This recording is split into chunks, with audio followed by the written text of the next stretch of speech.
Para tayong si Enoch at saka si Prophet Elijah.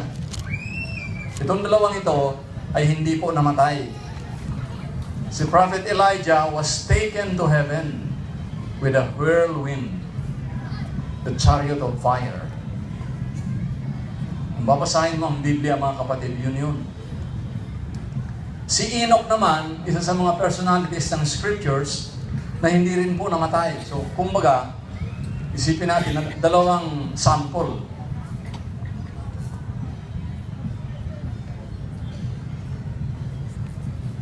Now, sabi naman ng Catholic doctrine, Mother Mary was taken up to heaven, body and soul. Pero as far as the scriptures is concerned, dalawa lang ang hindi namatay. So anyway, ano man ang ating paniniwala dyan, importante po na pagdating ng araw, nakahanda ka na. Amen? Pero wag mo na nga antayin na dumating yon. Dapat araw-araw talaga because it can happen anytime. Sigaw nyo, anytime. O, lakasan nyo. So it can happen anytime. Kaya kailangan handa po tayo. Umuso ka na sa gawain ng Panginoong Diyos at makikita mo, kapatid, isa ka sa mga required, isa ka sa mga kasama doon po sa sasalubong sa ating Panginoon, body and soul. Ibig sabihin, kung yan ang body and soul, di ka na mamamatay. Kumbaga physically, kasi in a moment, in the twinkling of an eye, your bodies will be changed from mortality to immortality. Sigaw niyo, immortal. Immortal. Oh. Kaya meron tayong panalangin, come Lord Jesus. Oh, lahat raw tayo. Para naghihinagpis, naghahanap. Oh, the whole creation is groaning. Tingnan mo doon, mga kapatid, sa Romans chapter 8, umpisa po doon sa 21.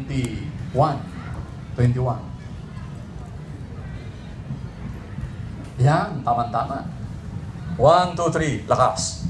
Because the creation itself also will be delivered from the bondage of corruption into the glorious liberty of the children of God. Ito, katawang lupa natin. Oh? Sa Tagalog. Sapagkat ang sangnilikha ay palalayain sa pagkaalipin nito sa kabulukan at makakahati sa maluwalhating kalagayan ng mga anak ng Diyos. Sabihin mo sa katabi mo, kasama ka doon. Kasama ka doon. Lakasan nyo. Kasama ka doon. Sigaw nyo. Kasama ka doon. O, kaliwa kanan yan, ha? Kasama ka doon. Wow. Patay na. Ito. Sa Israel. Ligtas sa kabulukan. Pagkaalipin nito sa kabulukan. Ilagay mo, Brad, sa 8:20 ng atras tayo ng one verse. Nakaamoy. Nakaamoy. Okay. 19. Verse 19, atras. Revealing of the sons. Nananabik ang sangnilikha na ihayag ng Diyos ang kanyang mga anak. Verse 21. Luntag tayo. 21. Okay. 22. Yun. Ito na. Lakasan nyo. 1, 2, 3. Lakas. For we know that the whole creation groans and labors with birth pangs together until now. Tagalog. Alam natin na hanggang ngayon, ang sangnilikha ay dumaraing sa paghihirap. So, ito ang sitwasyon po natin. All over the world. The whole creation. Lalong-lalo na kung napakaraming pollution. Sino may gawa? Tao rin. Population. Amen? Tao rin ang may gawa. Dahil restless po ang ating ang mga tao, tapon dito, tapon doon. Hindi ba niyo nabalitaan yung sinabi ko na tungkol sa River Thames? Okay, Thames River. The Thames River, during the time of Shakespeare, was actually a sewerage. Parang CR. Okay. Lakasan niyo mga kapatid. During the days of Shakespeare, the River Thames in London was an open sewer containing untreated human waste. Even then, 400 years ago, salmon could not survive in the river because of toxic poisons. Pero ngayon, kung titingnan mo ang ilog ngayon ng Thames River in London, mayroon nang nabubuhay na mga isda. You go to Germany with the Rhine River. Actually, these are, I believe, connected rivers. Ganun din. Pero eto, isipin yung mga ilog, so mas malala pa. Kumbaga, kaysa sa Pasig River. Amen? So with proper treatment and cooperation of the people, we can restore our pristine, beautiful rivers. Eto nga, grabe. Practically, wala pong they could not survive practically with this. People could not bear to walk near the River Thames because of the stench of the open cesspool. Super amoy. So, wala silang facilities na kagaya natin ngayon sa 21st century. So, therefore, tayo, na living in the 21st century, ay talo pa yung mga hari o reyna noon. Kasi ang kwarto mo, may sariling CR, may electricity and all of that. You have all the facilities. You try to go back to the palace, historical palaces sa mga European countries. Tako, walang CR, walang shower room. Pumunta ka doon sa bahay ni Abraham Lincoln, halimbawa, ito, kailan ba si Lincoln? 1865. Ito yung bahay niya, ang CR nandoon sa lupalo. Maglalakad ka muna. Paano yung kung lalabas na? Dinaloko na. Sisigaw ka na lang, help, help, help! May distansya. But that was how hard it is. Lalo na kung winter. Tapos ka. So many things we take for granted in the 21st century because meron na tayong facilities ngayon. Madali. Pero noon, panahon ni Moses, kanya-kanyang pala. Dig your own thing and then cover your own thing. Totoo yun. Nakakatawa mga kapatid, pero totoo. And that's why God made a very clear instruction kay Moses. Take your own shovel, take your own facilities, and cover your own thing. Para hindi po malason. So many soldiers, history of war, say that many soldiers died not because of the bullets, but because of the sanitary, hygienic situation of those who are at war. Nasa gera sila eh. So alam mo naman, siguro kagera, tapon doon, bahala na kung sino tamaan. Minsan yung tatamaan nun, mas talo pa yung tinamaan ng granada. Amen? Amen. Oo, kasi matindi po. Wala silang facilities like we have today. So, ang dami nating dapat ipagpasalamat sa Diyos, mga kapatid. So ito po, balikan natin yung Romans chapter 8 patungkol doon sa the whole creation groans. Pinaka-latest siguro natin. Yan. For we know that the whole creation groans and labors with pangs together until now. Alam natin na hanggang ngayon ang sanglilikha ay dumaraing sa paghihirap. That's the reason why ang tao raw ay kailangan alagaan ng mabuti ang creation. Amen?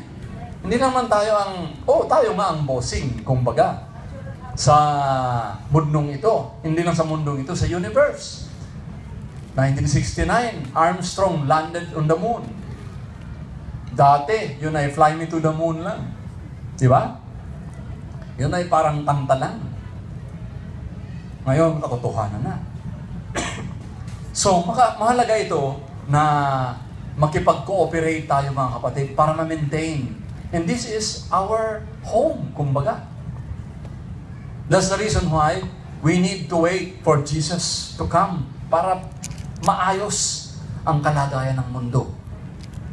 Lahat ng areas ng ating mga buhay, economy, treatment of one nation to another, the end of injustices, the end of like refugees from Romania going to Germany and all of these other countries. Matindi po. And many of them died na parang panahon pa noong 10th century. Nasa dagat pa lang kasi they are trying hard to be free, pero they died along the way. So sabihin mo sa katabi mo, kapatid, ang dami mo palang pribilehiyo Ang dami po palang na privilege. ibinigay na ng Diyos. Ibinigay na ng Diyos. Ang sarap sa Pilipinas. Sarap sa Pilipinas. Yan ay rain or shine lang. Walang winter. Oh, kita mo? Kaya the trees are blooming. Ay California pa lang, subukan mo. Ang mga bundok, kalbo. Bakit? Walang trees. Kung hindi naman sinunog, talagang imposible kasi yung disyerto yun eh. Tayo, enjoy. Any time of the year, you can plant trees. Oh, di ba dapat ipagpasalamat yan sa Diyos? So, tuloy, Brad, sa 8:23. Romans 8:23.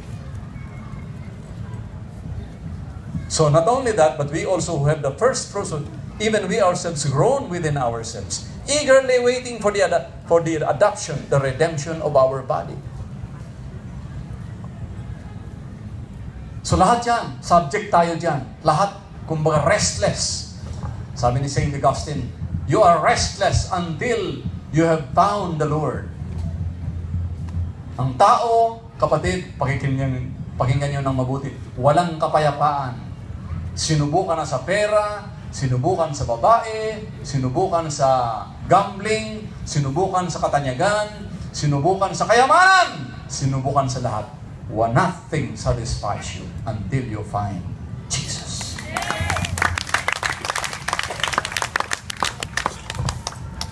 Amen? So there will always be problems. Yung iba naman, takot mamatay. O ano raw ang mas mapait pa kaysa kamatayan? Ecclesiastes 7:26. Tingnan niyo mga kapatid kung paano sumagot si Lord. Maraming takot sa kamatayan, pero ito ang dapat katakutan mo. Mas matindi pa raw kaysa kamatayan. Okay. Tagalog na lang. Lakihan mo ang letra. Para hindi sabihin, hindi ko nabasa. Oo. Lakihan mo ang letra, Brad. Alisin muna English muna. Amerikano na tayo. Okay. Okay. 1, 2, 3, lakas. Natuklasan ko ang isang bagay na mas mapait kaysa kamatayan. O ano yun? Ito'y walang iba kung hindi ang babae. O, kita mo na? Ay, so, Diyos ko po, ay. Pero tayo susunod. No, it's not judging you, the female in general. Actually, ang meaning dito, kung yan ang hinahanap-hanap mo, na actually hindi ka naman masatisfy, patay ka. O, ulitin natin. Bakit? Bakit? Ulitin natin para malinaw. 1, 2, 3. Natuklasan. Sabi ni Solomon ito. 1, 2, 3. Natuklasan ko ang isang bagay na mas mapait kaysa kamatayan. Ano yon? Ito'y walang iba kung hindi ang babae. Bakit? Ang kanyang pag-ibig ay tulad ng bitag at ang kanyang mga bisig ay tulad ng tanikala. Ang taong matuwid ay lumalayo rito, ngunit napahuhuli ang masama. Patay. Ang tindi. Palakpakan si Lord. O ano, kumusta mga kapatid? Advise na ninyo yung inyong mga anak na lalaki, mga asawa, ha? Ito, babalak ng Panginoong Diyos. Bakit sinabi yun ni Solomon? Naranasan niya. Biro mo 1,000 ang asawa? Hindi pa rin kontento?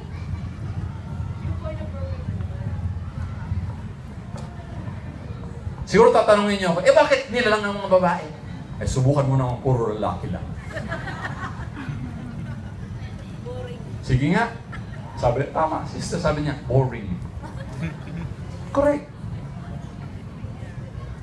Subukan mo naman puro babae. Puro chismosa lahat lang.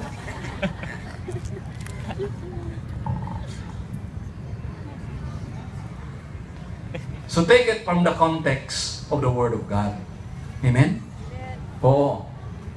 Subukan natin sa Ecclesiastes chapter 1 verse 9. Tingnan natin kung ano ang sinasabi ng Panginoong Diyos dito. 7:20.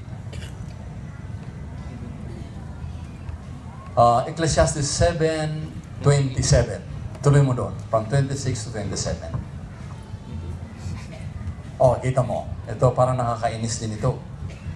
1, 2, 3, lakas. Pagkatapos ng mataman, ngunit bigong pagsisiyasat, nataklasan kong sa 1,000 lalaki, isa lamang ang matalino. At sa 1,000 babae, walang matalino kahit isa. Bakit naman? Natawa kayo, no? Parang Sa likod. di siguro sa 2,000 meron ng isa. Kasi 1,000 lang naman, ang sabi niya. Pero aywan ko ba, grabe si Lord, no? And remember, na-inspired ito ng Holy Spirit. Hindi ito derogatory kasi kayo natawa rin eh. Katawa-tawa nga naman. O diba? Sasabihin mo siguro, sobra naman isipin mo, kaya meron pong salita ng Diyos. Dahil may kamanghamanghang mga salita na only the Bible can answer. Amen? Hindi yun derogatory. Kung suma total, kung tatanungin mo ang Diyos, bakit nilalang pa niya? The way He did it. Ang sagot ko dyan, tanungin mo siya. Hindi ko rin masasagot yun eh. Amen? Pero the least that we can do is to read the Word of God. Kasi ito ang reveal. Ito po ang nireveal ng Panginoong Diyos. Napakaganda na tingnan po natin ang katotohanan at ang bawat salita, bawat kataga na sinabi ng ating Panginoon. So, babasahin mo yung buo. Hindi lang yung gusto mo. Sabihin mo sa katabi mo, hindi lang yung paborito mo. Hindi lang paborito mo. Kung hindi, lahat. Pati yung nakakainis. Sa umpisa, kung titingnan mo, parang nakakainis. Pero basahin ulit-ulitin mo. Totoo ang sinasabi ng Panginoong Diyos. At pag sinunod mo, wow! Kapayapaan, kagalakan, blessings! Sigaw nyo, blessings. Blessing. Lakasan nyo. Blessing. Oo. Mas masarap kasi sumunod eh. Mas masarap sumunod sa ating Panginoon. Kaya doon po sa Job 36:11 and 12, 36 muna, 11. 1, 2, 3, lakas. Kung sila ay makinig at sa Diyos ay sumunod, buhay na sagana at payapa ang kanila'y ilululot. So masunurin. Sigaw nyo, masunurin. Masunurin. Lakasan nyo. Masunurin. Kapag sila hindi makinig, lakasan nyo, kapag sila hindi nakinig at hindi rin tumalima, buhay nila ay kukunin, kikitlin ang hininga. Purihin ang Panginoon.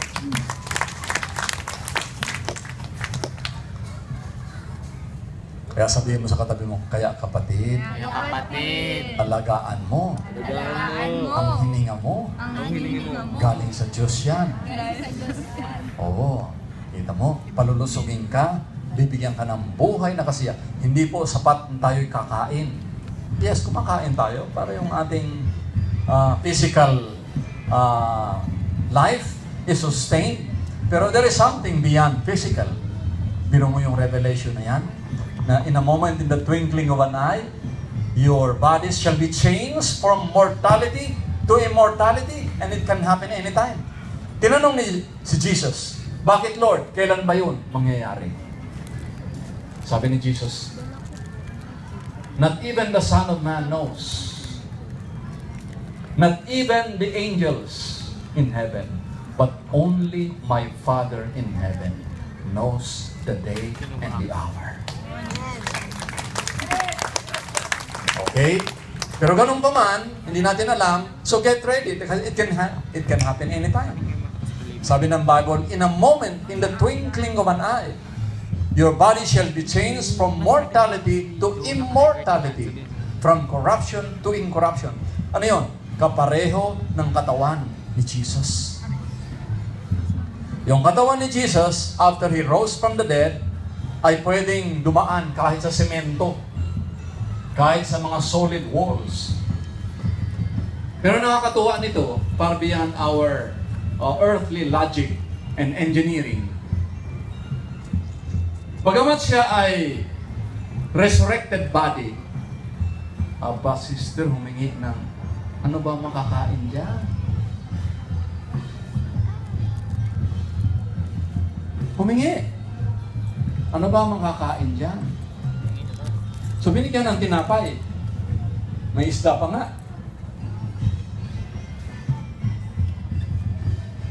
And they broke bread together. That was after the resurrection of Jesus. At sila'y namangha dahil ito nga ay si Jesus. Amen. Maluwalhati muli.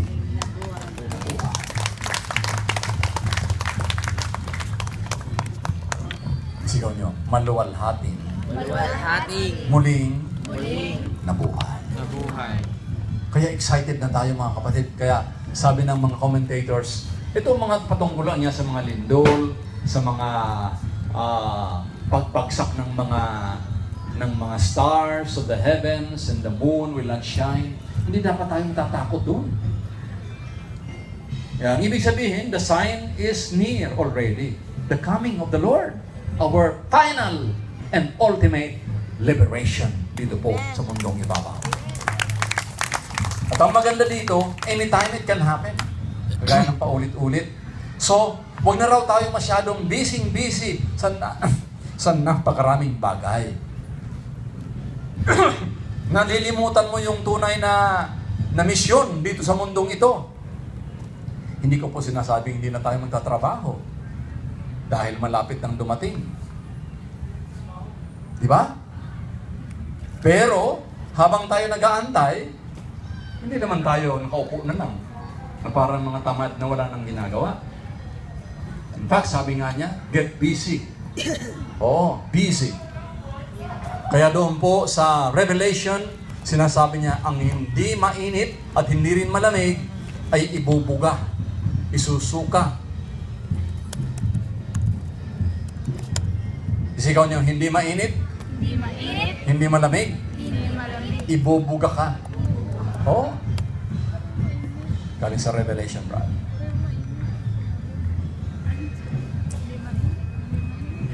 Malahininga. O, kita mo na. Lakasan nyo, lakas. Ngunit, dahil sa ikaw ay malahininga, hindi mainit ni malamig, isusuka kita. That is addressed to you and to me, hindi lang sa mga pare o mga pastor. Amen? Hindi lang sa mga deacons o mga natagasimbahan. Lahat ito. Okay?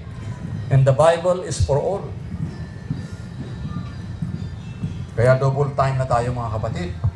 Nakakatuwa kung paano si Lord kumilos sa ating ministeryo at this point in time. Ako'y namamangha dahil praise God. Marami tayong dapat ipagpasalamat sa Diyos. Purihin ang Panginoon. Ipagpasalamat sa Diyos dahil siya ay kumikilos. At masarap panoorin ang kanyang kapangyarihan na siya ang gumagawa. Nasundan ninyo mga kapatid. Ang mga pagsubok daw dito ay pansamantala lang. Romans chapter 8, verse 18. Oh? So huwag tayong matatakot doon. 1, 2, 3, lakas.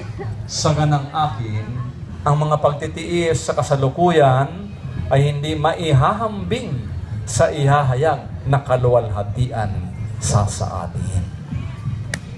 Wow! O ano ba mga tinitiis mo? Baka naman puro mga minor peripheral activities lang yan. Eh, nung nag-rapture nga raw, Lord, bigyan mo naman ako ng magandang negosyo. Alam mo yung negosyo yung gusto niya? Mga patot, mga itik. Bibinigyan ng Diyos, maraming itik, maraming patot. Pastor daw yung pastor. Okay. Kasi talagang gusto niya magnegosyo. Di nagnegosyo nga. Pagdatiro ng rapture, yung pastor hindi nakasama. Tinanong si Lord, bakit ako hindi mo sinama? Busy-busy ka kasi. Awang-awa ako sa iyo Dahil kung isasama kita, sino mag-aalaga sa pato mo at itik? Bakit? Doon para nakapokus Buong puso at kaluluwa. Tanungin mo katabi mo, kapatid, saan ka ba talaga? Saan ka ba talaga? Nakapokus. Nakapokus. Buong puso Buong puso. at kaluluwa. At kaluluwa. Tanong lang naman. Palakpakan mo ng Panginoon.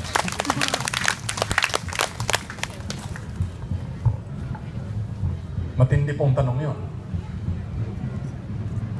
At kailangan para masagot mo, kailangan yung tanong ay matino para masagot ng matino. Amen? Kung ang tanong daw ay magpagkabalasubas, malamang ang sagot, balasubas din. Pero very stern, strong question. Saan ba talaga nakapokus ang iyong buong buhay? Your time. Ayan, ito mga kapatid. Your time. Precious. More than all your money, your time. Your talents. Precious. Everything entrusted to you by the Lord. Kaya sabi ni Rick Warren, ang buhay daw natin dito, number one, it is a test. Isigaw nyo, test? Test. Parang naisulat natin yan dyan, bro. It is a test. And then number two, it is a trust. Number three, it is a temporary assignment. Okay, ulitin natin mga kapatid. Number one, test. Number two, trust. Trust. And number three, a temporary assignment. Okay. Test. Dahil gusto mo sa ayaw, yung mga ipinagkatiwala sa iyo ng Panginoon, masusubukan ka doon kung paano mo i-handle. Suma total is sasagutin mo doon the quality of stewardship that you manage. Everything.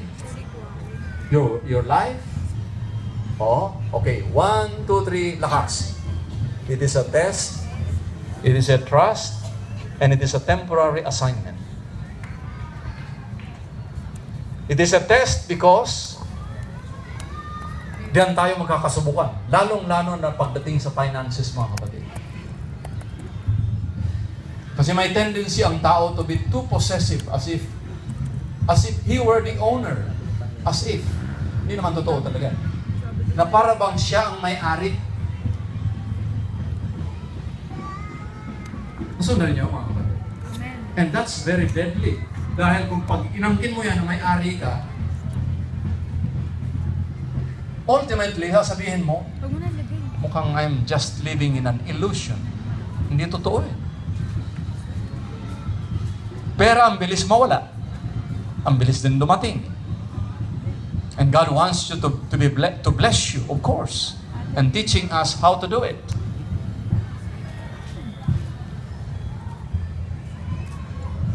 Okay? And then it is a trust because it is entrusted to you. Ipinagkatiwala. Sigaw nyo, ipinagkatiwala. Yan, kita mo na.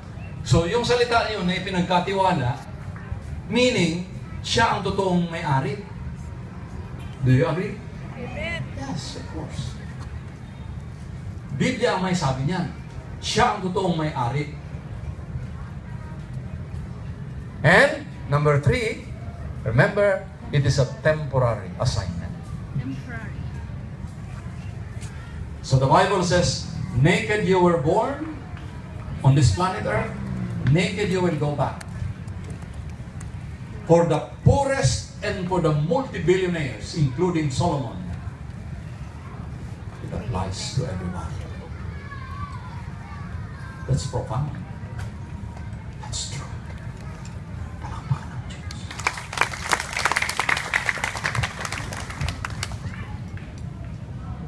Kaya mayroon pong tinatawag nating Bible. Psalms 101 or 103 verse 15, 16.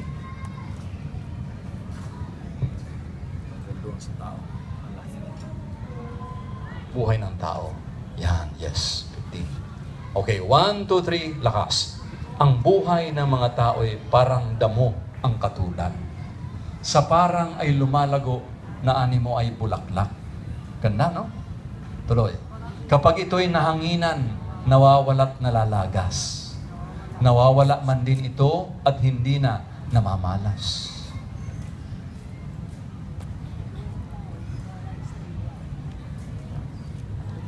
Profound. Medyo ano? Parang hangin lang.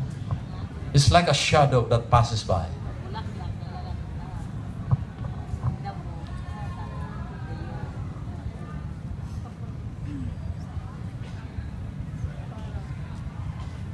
Akala lahat good news, Father. But it's not only good news, it's the truth. Ang ganda ng scriptures kasi konektado lahat. Amen? Nariyan ba kayo, mga kapatid? Oh. Bihira ko lang ito may point out. Pero, very beautiful, isn't it? Salmo yan. Okay, gusto mo? Lakasan natin, ulitin natin. Ang buhay ng mga tao ay parang damo ang katulad. Sa parang ay lumalago na animo ay bulaklak. Kapag ito'y nahanginan, nawawala't nalalagas. Nawawala man din ito at hindi na namamalas. Sabi mo sa Ecclesiastes yun. Sa mga kabataan.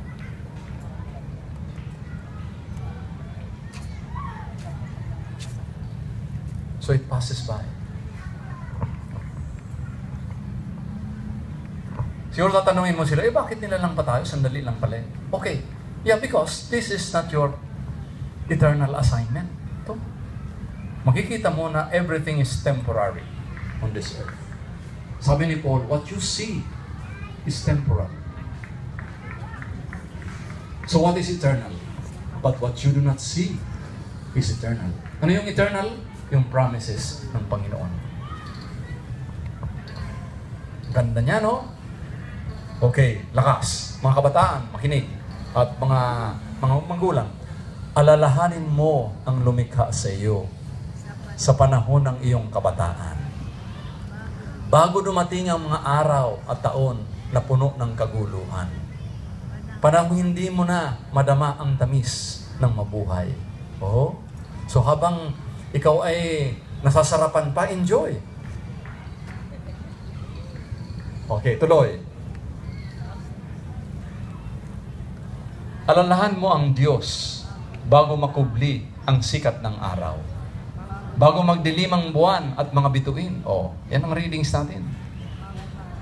Bago ka lambungan ng makapal at madilim na ulap. Tuloy. Alalahanin mo siya bago humina ang iyong katawan, bago manghina ang iyong bisig, bago mawala ang lakas ng iyong mga tuhod. Alalahanin mo siya bago mabungi ang iyong mga ngipin at bago lumabo ang iyong mga mata. Tuloy. Matindi itong Ecclesiastes. Alalahanin mo siya bago ka mawala ng pandinig, na halos hindi mo marinig ang ingay ng gilingan, ang huni ng mga ibon, at ang himig ng awitan. Alright, tuloy. Lumita. Alalahanin mo siya bago dumating. Dato. Alright. Alalahanin mo siya bago dumating ang panahon na katakutan mong umakyat sa itaas. Bago dumating ang panahon na hindi ka na makalakad na mag-isa. Bago pumuti ang iyong buhok at lipasan ang pagnanasang sumiping sa minamahal. Kita mo na. Darating ang araw na tayo lilipat sa palagian nating tahanan at makikitang naglisaw sa lansangan ang mga nananangis. Tuloy. Darating ang araw na malalagot ang tanikalang pilak na nagdadala sa ilawang ginto. Babagsak ito at madudurog. Darating din ang araw na malalagot ang talik ng timba at ito'y babagsak at masisira. Sige. Alalahanin mo siya bago manumbalik sa lupa ang ating katawan upang ang ating espiritu ay magbalik sa Diyos na may bigay nito. Sabi ng mga ngaral, walang kabuluhan ang lahat ng bagay. Sige. Lahat ng nalalaman ng mga ngaral ay tinuro niya sa mga tao. Pinag-aralan nilang mabuti ang mga kasabihan nito at sinubok kung ito'y totoo. Pinipili niya ang mga salitang magdudulot ng kasiyahan at isinulat ang katotohanan. Ang mga salita ng matalino ay matulis, na tulad ng tungkod na pantaboy ng kawan. Tulad ng matulis na pakong nakabaon pagkat buhat sa tanging pastol nating lahat. Anak ko, mag-ingat ka sa mga bagay na wala nito. Hindi matitigil ang paggawa ng iba't ibang aklat at ang labis na pag-aaral ay pahirap sa katawan. Oo nga naman, no? Pero hindi naman ito discouragement sa mga estudyante. Pero makikita mo, talagang nothing satisfies under the sun. 13. So ano ang conclusion? Sa kabila ng lahat ng ito, isa lamang ang aking masasabi. Matakot ka sa Diyos at sundin mo ang kanyang mga utos pagkat ito ang buong katungkulan ng tao. Wow. So may conclusion pala lahat. May conclusion yun. So buo, suma total mga kapatid ng kanyang magandang balita ay ang ating mga puso, ang ating mga espiritu na talagang wow, sobra, mahal na mahal ng Panginoong Diyos. For eternity. Inuulit ko po, kagaya ng sabi niya, dito ay temporary. Pero ang destination mo napakaganda dahil yun po ay walang hanggang kagalakan at kapayapaan dahil si Kristo ay nasa puso. Sabihin mo sa katabi mo, ready ka na ba? Ready ka na ba? Isipin mo yan. Doon tayo magpipiesta forever. Oo. Nothing is perfect on this earth. I-reveal lahat ni Lord ang katotohanan. Yung mga napakahirap intindihin sa mundong ibabaw, doon makikita na natin yung buong katotohanan. Bakit? It is the revelation, final revelation of all that is hidden habang tayo nabubuhay dito, mga kapatid. Kaya habang tayo nagpe-prepare nun, excited ka na. Amen? So, sinabi niya, so paano ka? Ikaw ay nasa lupa pa lang? Paano mo mararanasan? Ikaw ay parang nasa langit na. Yun. Tinanggap mo si Jesus bilang Panginoon at sariling tagapagligtas. At siya ang iyong Panginoon. Lahat ng gagawin mo, nakatutok na dun. Kapatid, magiging farsighted ang iyong tingin. Hindi lang tinumbok mo ang mundo, pati ang kalangitan, ang buhay na walang hanggan, na tumbok ng iyong buong puso at espiritu. That is the meaning of wisdom of living. Praise God. Napakaganda mga kapatid. Kaya sabi ng manunulat, sabi ng salita ng Diyos, this is the only thing that satisfies. Kaya ano po ang sikreto? Ano po ang susi? Focus. Sigaw nyo, focusing. Lakasan nyo. Oh. So habang ikaw ay malakas pa, naku, gamitin mo na. Lahat ng gagawin mo, gamitin mo na. Lalo na yung mga, siyempre sa kabataan, sinasabi rin ni Solomon, do whatever you want, taste everything, enjoy. Pero wag ka, dahil sa dulo nun, magsusulit ka sa Panginoon. Amen? Ang tanong, malupit ba ang Diyos? Hindi. It's just the truth. Yun ang po ang katotohanan. Kaya pag alam natin ang kanyang salita at makakapag-invite tayo, mas marami pang mga kaluluwa, sabi po ng ating readings tonight, wow, galak na galak ang buong hukbo ng kalangitan.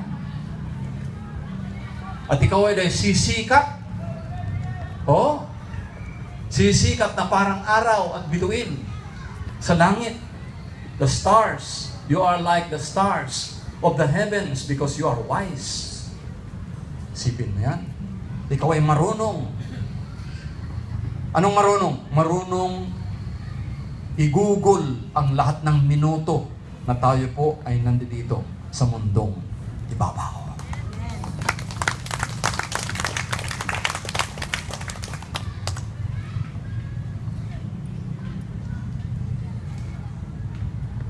So, ibig sabihin, inuna mo talaga ang kingdom ng ating Panginoon.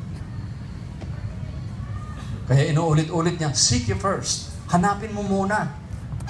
Hanapin mo muna ang kaharian ng Diyos at ang lahat ng minimithi ng puso mo. Hindi mo pa hinihingi, ibinigay na. Isigaw niyo, ibinigay na. Ibinigay na. Sobra pa. Sobra pa. Palakpakan natin ating Panginoon. Isipin mo, kahit sa pagninegosyo, kahit sa mahusay na management, tinuturo ng Bible. Kaya, isipin mo yan, kung yung mga mega empires ng mga business, hindi kilala, hindi alam ito, naku, kawawa. Bakit kawawa, Father Archie? Because the thing that can easily happen, your whole investment is only on this planet Earth. Pagdating ng araw, wow.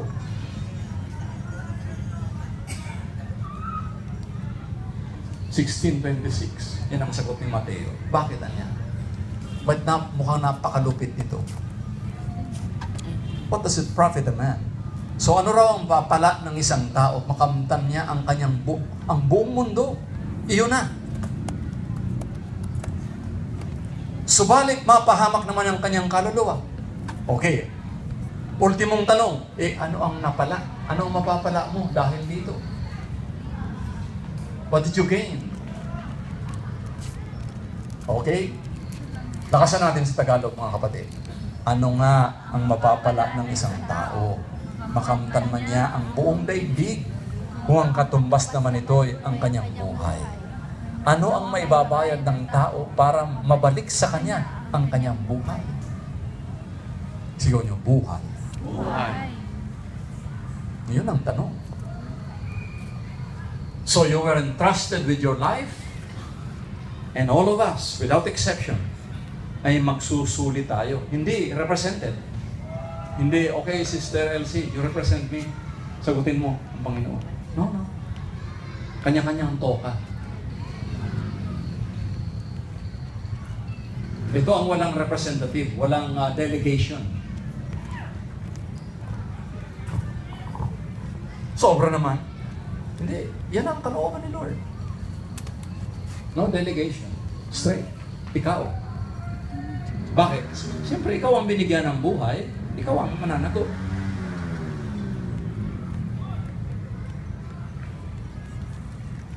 So, walang makapagsasabi dito na, hindi ko kasi alam, Father Archie. Kaya kahit hanggang doon, naririnig mo, grabe, ang impact nitong sound natin. Malinaw doon. So kahit yung gagala-gala doon, marinig lang. Ang importante, narinig mo. Alam mo, hindi ka nagsabi, pag yung dapat makarinig, napahamak, kasama ka sa kapahamakan. Bakit hindi mo sinabi? Pero alam mo. Nasundan